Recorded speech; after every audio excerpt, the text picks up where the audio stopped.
He posted this pic a couple weeks ago of people doing band assisted weighted pull-ups. Yeah, I What the didn't get fuck is that. that? Yeah, that's You're adding resistance and removing resistance. You know what? Just do pull-ups.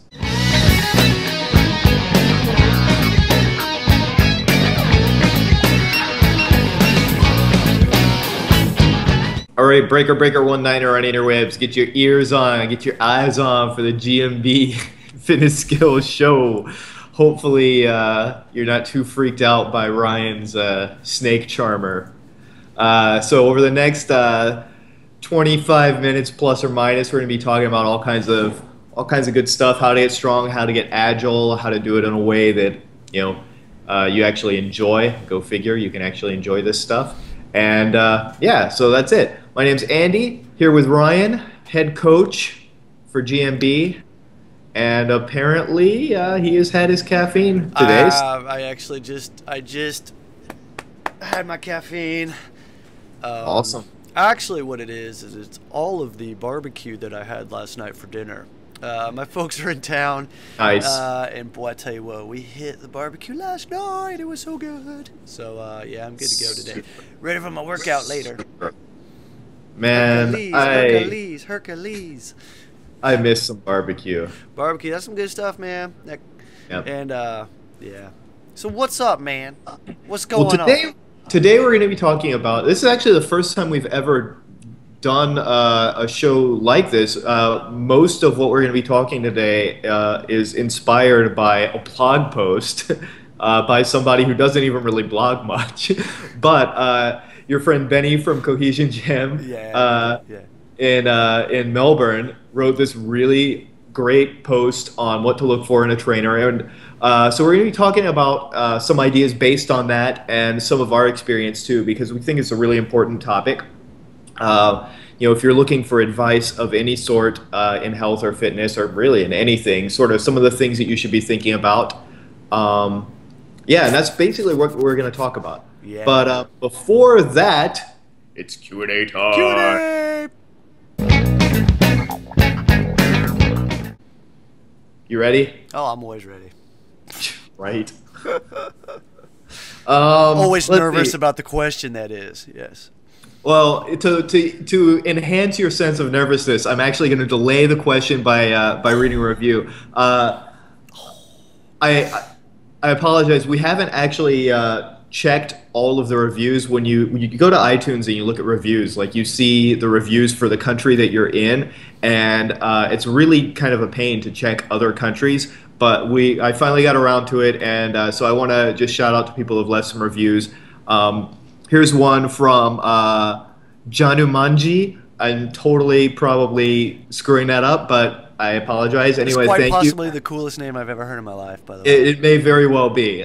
Rating 5 stars. He says, I've been following GMB for a while after 2 programs and checking the Posse blog all the time. Funny enough, I didn't catch the podcast. Finally, I found the link, picked a random episode. Funny again, you guys were saying that nobody from Chile or Japan has written any reviews. Well, boom, I'm from Chile, and I'm writing this from Japan right now. Mic drop. The show has great info. Dude, how cool is that? Review about some movement, great energy. Haven't listened to them all yet, but I will. Keep going. Thank you. Thank you, Janumanji. Man, so glad that you found the podcast after following our stuff for so long. Wow. And we knocked Chile and Japan right out. Done. Boom, oh my done. God, that's awesome. I'm clicking the box right now. Out. All right, Chile, Japan, so done with. Thank you. So yeah, if you like this, leave us a review on iTunes because it helps people find us and makes us feel important about ourselves. Yeah. All right. So. Questions. Question. Does that heighten your sense of nervous anticipation, your anxiety? I'm sweating bullets. All right, good. Let me ask you this, because we get this occasionally from people. What do you think about jumping rope? Jumping rope? I think it's great. My daughter's awesome at jumping rope. That's what I think. Yeah, I actually really, really like jumping rope, and I actually use that every once in a while in my own workouts. I might use it for warm-up.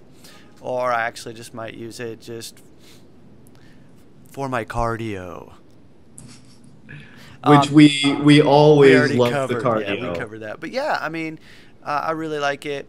I have an awesome rope. It's a leather rope with Get the leather ones if you can find them. leather. They're It's definitely worth awesome it. Yeah. with the ball bearings in it for the Yes. speed grips, and you gotta love jumping, skipping, wherever you are in the world and want to call it.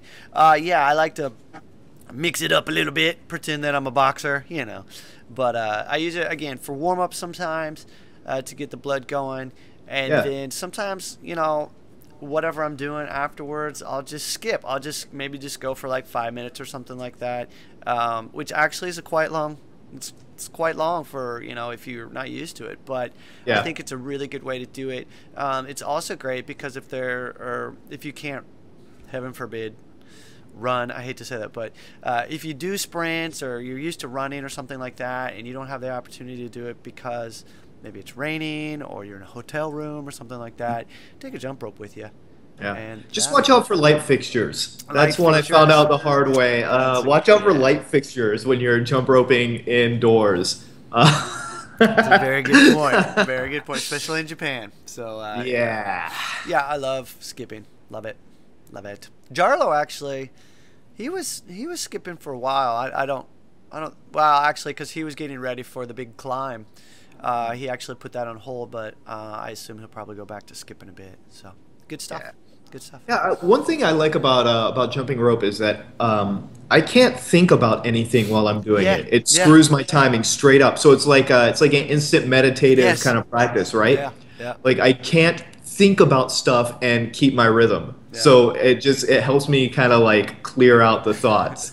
Go I don't white know. boy. Go white boy. So yeah, right.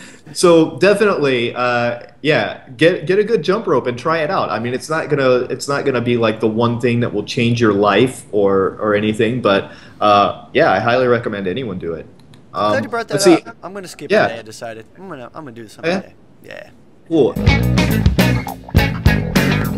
And since you mentioned it too, we get questions sometimes about sprints, and we've said before, and we write it in all of our programs too, that sprints are a great exercise. Yeah. It's probably one of the best things you can do for conditioning. You know, but how can someone get started with sprints? Because a lot of times you'll see sprint programs, and it'll just be like, yeah, just do basically it's starting in the middle. It's starting with somebody who's already been doing sprints. How would you suggest somebody who maybe does not have a lot of cardio capacity, someone who has not done much running, whose probably form is terrible? How would you suggest somebody start sprinting to add into a program? Yeah, I would suggest doing it at the end of your program, and rather than think about it being like a finisher. A lot of people talk about the finisher, so it's just going to completely just kill you. I wouldn't do that. I would actually take it down a couple notches, and instead of trying to run as fast as you can, just pick a distance. It could be 10 yards. I mean, it could just be a very short distance, but just aim for that distance and complete it so that you're breathing hard, but not to the point where you think you're going to throw up. So, Yeah. And then I would suggest only doing it maybe a total of 3 times, making sure you give yourself a break in between. It's about ramping Definitely up, take those being able to breaks do it. in the beginning Yeah. too. And really, don't go all out at all. I mean, just try and complete that distance. Take a break, and then try one more, and then take a break. And if you're feeling it, then maybe do another one. But I would say about 3. And then instead of trying to add more sprints to it, I would suggest as you go, and we're talking over multiple sessions, workouts, then start to go a little bit faster. But I would suggest trying to feel what's going on in your body. So what I mean by that is, if you've never sprinted before, the next day, how do you feel? Yeah. And you're really going to feel it in the legs, obviously. But if there's any discomfort to the point where you're like, I think I might pull something if I go a little faster, then make sure you don't go that fast. I mean, it sounds silly, but that's what it's about. So. Yeah. And it's kind of like what we talked about before when you're starting back to a program after injury. Let your first few sessions be like a trial run, kind of take stock of things and see what level you are at. If you've never done it before, you don't know what level you should be at. And same thing when you're coming back from injury. So the first few times, it's not a competition with anyone or even yourself. It's just trying to figure it out. And like we talk about with all the skill exercises, same thing here. Start out by, taking the level down a little bit at first and finding where you can do it comfortably and well. And from there, start building up intensity. We talked about breathing in our last show. Yeah. This is a good opportunity for you to really focus on the breathing. Yes. You're going to be panting. You're going to be huffing and puffing after you run your sprints. But again, it shouldn't be to the point where you can't catch your breath and you feel like, you're running so hard that you're going to pass out. You don't want that. I think you should be able to get your breath back. So get it under control within 20 seconds at the most when you're first starting out. That's what I think you should be aiming for. And that's just a rough number. I mean, some other people I'm sure will say something different, but that's what I think. Within 20 seconds, be able to get your breath back in the very beginning. That will allow you to pace yourself.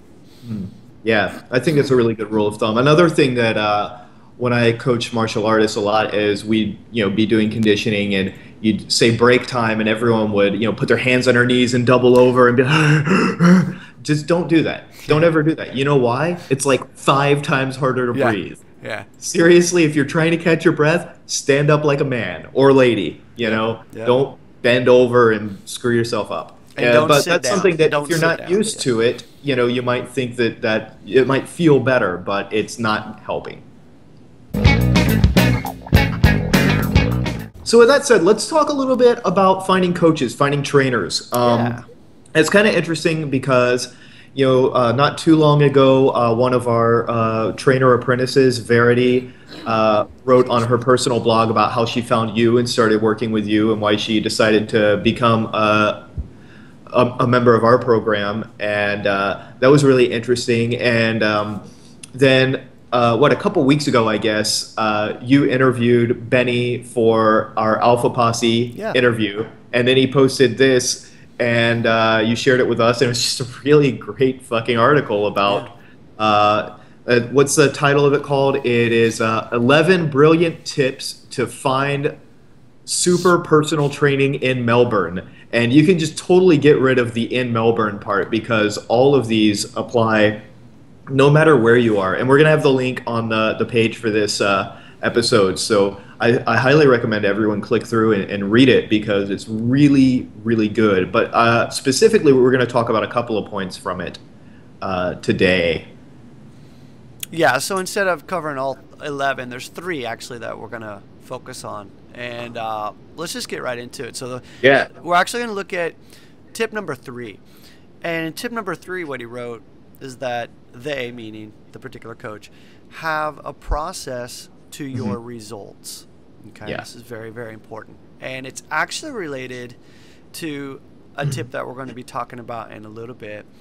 And so basically what this means is that they're very clear and they have a process that they want you to go through in order to get your results. And so this could be dealing with weight loss. It could be dealing with particular skill acquisition. Anything. There needs to be a very clear process for you. And looking at how do they break things down. They might be a great coach, but if you don't understand what they're talking about, they might not be the good coach for you. And so they have to be clear with you. And so this is a very individual thing, actually. Yeah, and I agree with that. Excuse me. There's really 2 parts of it. Have a process and for your results, right? Some people are great coaches at some things, but not others. Some people are really good at teaching some things and not others. And that might, some people might resist a statement like that, but think about it. Like when you're talking about teaching, like who's going to be a great teacher of both math and art? Probably not too many people. If you think about like teaching in school or something, but it's the same thing when it comes to fitness or whatever.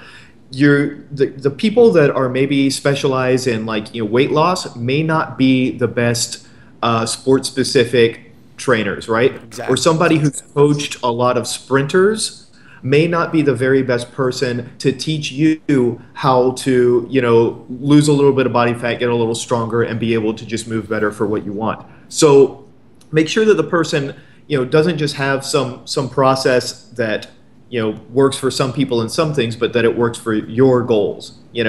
And like Ryan said about process, it's just really important that they have set of experiences that they want you to go through. It's not just some theory or some idea or some plan like, well, we're just going to lift a lot of weight and hopefully over time you're going to get better at it. That's not really a process. That's a conjecture, and it doesn't have any planned progression in it, right? So you want to make sure there's a process and that it's a process that works for what you are trying to do. I think both of those are really important.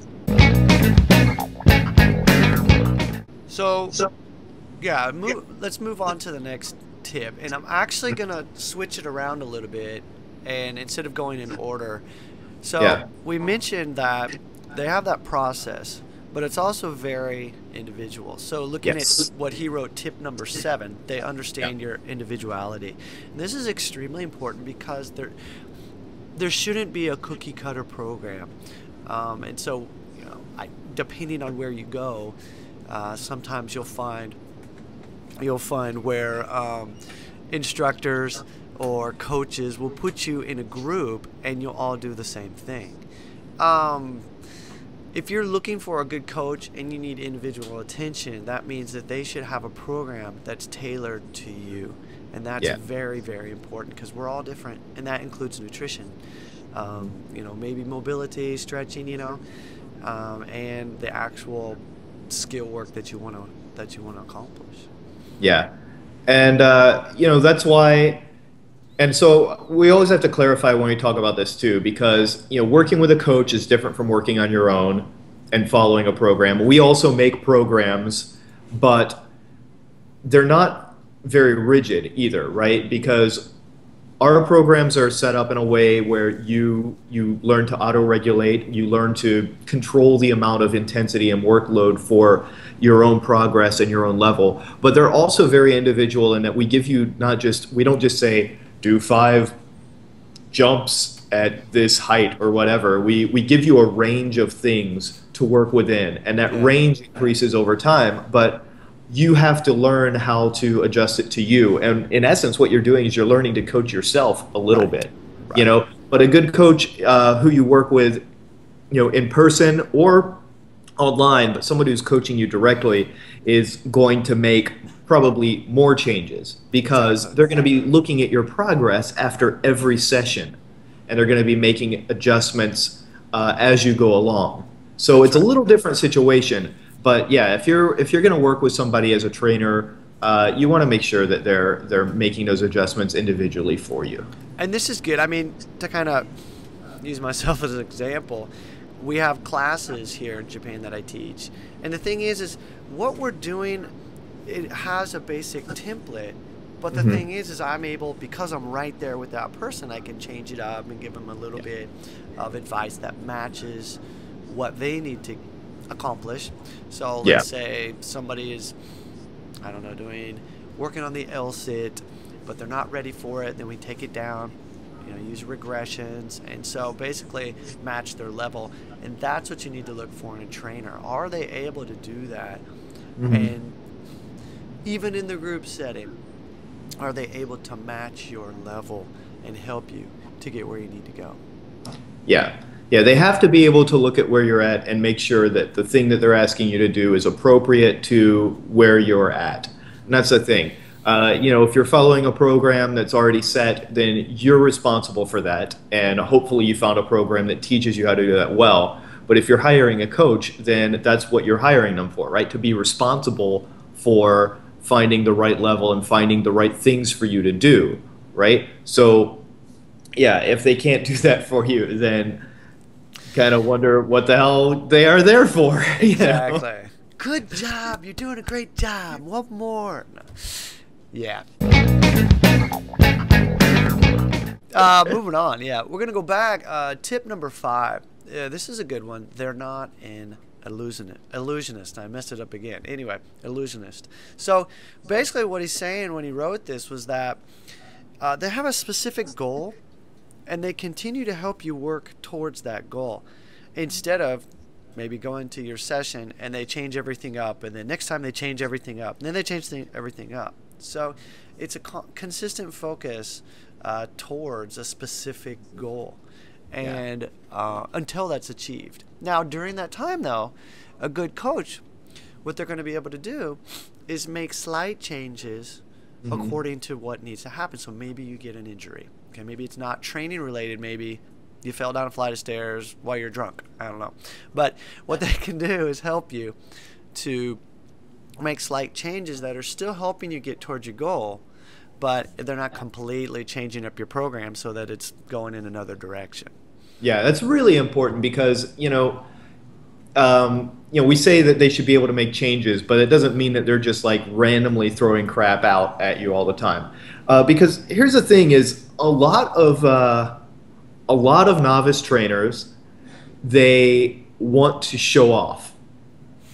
Unfortunately, this is just they want to show off. They want to show what a good trainer they are. Oh, look, I gave you 15 new exercises. It feels great. Oh, look at this. It's so much fun. Every time it's different. But you find that you're not going anywhere usually with a program like that because it's not a program, So they're not an illusionist. They're not entertaining you or trying to show off or show something that maybe isn't delivering. It's not a smoke and mirrors thing. Right. They're giving you progress. That's what you want. You don't want something that's like, oh, look, it's here and now it's not. Exactly. It's another thing along those lines is they don't overteach. So a lot of times, when you go to a class or even individual, private training, it's just a matter of doing the work. So it might not be very sexy. You go and they say, okay, today this is what we're going to do. And you do it. And it's not some magic thing that they're showing you. And here's a new little trick that you can use that's going to help you get whatever. It's sometimes simply getting upside down if you're working on the handstand and holding it for longer periods of time and sweating, and doing the work. That's it.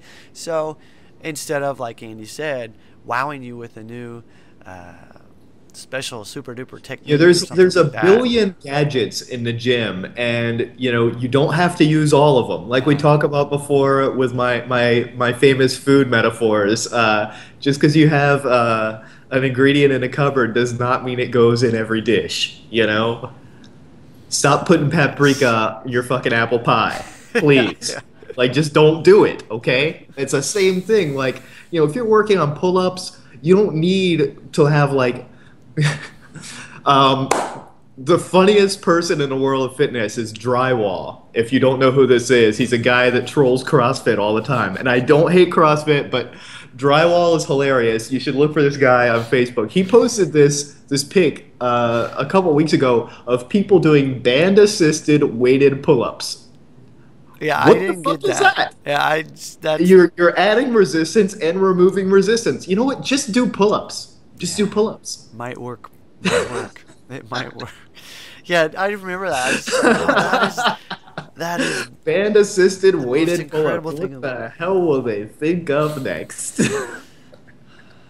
Yeah, so basically, no magic. I mean, there could be some magic, of course, and that's a good coach. The magic is in the fact that they give you what you need, and what the magic is that you'll make more progress than you could on your own.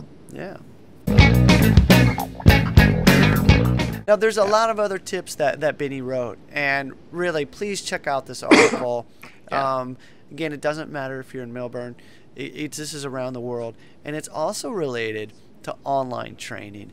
So, something else we have, of course, we have the trainer, the trainer course, the GMB trainer course. And it's really, I don't even like to call it a course. I always say apprenticeship because thank you. People have like certification seminars, and it's like a 2-day thing, and you pay your $1,500, and you get your paper and your T-shirt, and suddenly you're ready to teach people. But we don't do it that way because we take education really seriously, and so it's a 3 months Plus. plus Yeah. thing. But sorry to interrupt, but I No, feel it's no, really important. no, and thank you for saying that. I mean, and that's the thing. It's not just okay. Here's a 6 week course, or here's, like you said, a 2 day thing. It's as much time as it takes. So we'll have people who come into our apprenticeship and maybe 6 months. You know. Yeah, we had one that took a little over 6 months last year, and it wasn't because he wasn't strong or ready. No, It's just he had a lot of other things that he's going exactly. on, and it took that time for him to finish up where both he and you were satisfied with where he was at. And the thing, it's interesting because you look at what Benny wrote in here. It's very actually similar to what we do, because even though we're working on specific skill sets, it's Hmm. individual. And so I work directly with everyone and making sure that they have, I don't want to say their specialty, but because everybody's coming in here that's different, we have to figure out different ways to work with them. And another thing too is, right, it's not just the skills, it's not just the theory, it's also the business. And this is something that a lot of places don't cover, but we help our trainers to be learn how to make a business out of this. And so Yeah. that's why it also takes a long time. So it's not just a matter of, okay, you've got to get X skill. No, it's up here too. You got to think about what you want to do with it, how you can help other people, how do you teach other people, how can you, as I mentioned before, not only give people what they want, but what they need. Hmm. And that's why it takes so long, because, over a weekend, nah, you can't expect to be able to teach a system, a theory, a method to people in 2 days. Or No, understand but it in 2 days and then teach successfully. yeah. And even the business side of it, it's not like some magic trick either. It's mostly about just knowing what you have to offer, how you can express that to other people in the best way, and who you want to work with, right? Hmm. It's still the same thing as knowing what goals you have, Right. you know? And so that's really important. And sometimes it takes some time. A lot of people, like I said, novice trainers try to like throw every trick in the book into every program, and they try to teach everybody, like, I can train anyone. Well, no, I mean, maybe you could, but not well, Yeah, you exactly. know? And so that's really important to find out who you want to train. If you are a trainer or if you want to become a trainer, you need to know who you want to help out. And we're not trying to create a bunch of Ryan clones No, to be no, GMD no, no, trainers no. either. Every person who comes through our program is going to be, have their own way of doing things a little bit. It's going to be based on the same style of instruction, the same, theoretical understanding, but they're all going to have their own twist on things because they all have their own personalities. Right. And so we're not saying that there's one right way that everyone should coach everything, you know, but whoever you go to is obviously going to have not just personality, but also some real expertise as well, if it's going to Yes. be good. Well, there's a concept. But Yeah. that's another reason why, of course, we don't have a lot of trainers. And so, Yeah.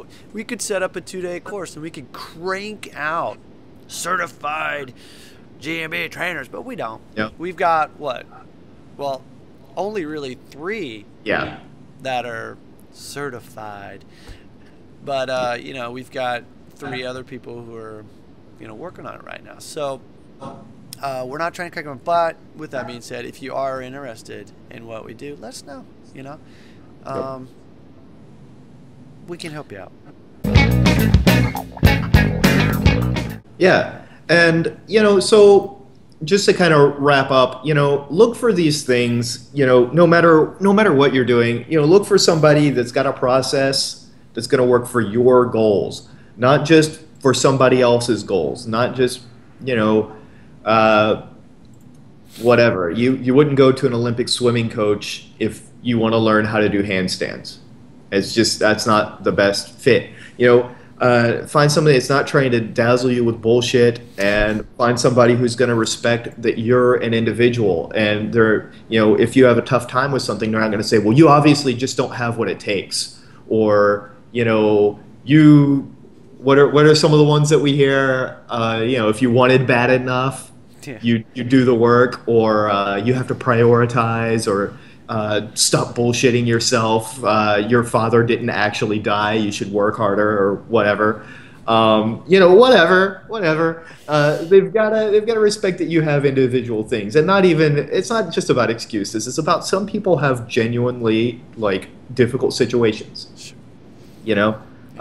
but also don't think that you need everything so individualized that you can't get started. Working with a trainer one-on-one is going to take a big commitment for both of you, but there's plenty of good programs that you can start with. You could start doing any of like the weightlifting 5x5 programs on the internet and get started and get strong. You take any of our programs and get started and get working.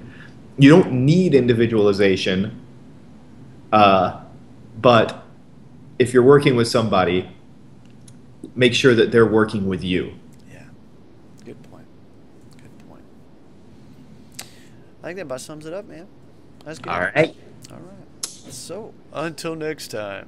And hey, if you've got anything you'd like to talk about, any questions, whatever, send us a note, and we'll put it in Ryan's lightning round next time. Like you get to answer a question that quickly. Yeah. More coffee. All right. All Thanks. right.